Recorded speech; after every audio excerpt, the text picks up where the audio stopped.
ঘরের কাজে এতই ব্যস্ত ছিলাম যে দুপুরে খাওয়া বানানোর টাইম পার হয়ে যাচ্ছে। তাই কাজ সহজ হওয়ার জন্য সবাইকে বললাম, ওই আজ কী বানানো হবে? ওরা বলল, কিছুই বানিয়ে নাও। আমি আজ পর্যন্ত এই কিছুর রেসিপিটা খুঁজে পেলাম না।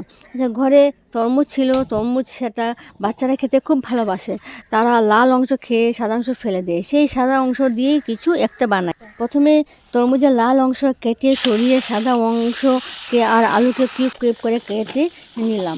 তারপর হলুদ দিয়ে ভেজে তুলে নিলাম। তারপর পাঁপড় ভেজে সাইড করে নিলাম।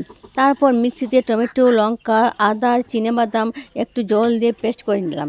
তারপর কড়াই বসিয়ে সর্ষের তেল, শুকনো লঙ্কা, তেজপাতা, পাঁচফোড়ন দিয়ে সেই বানানো পেস্টগুলো দিয়ে কষিয়ে ভাজা সবজিগুলো দিয়ে একটু চিনি আর পরিমাণের মতো জল দিয়ে ওই ভাজা পাঁপড়গুলি ঢেলে দিলাম।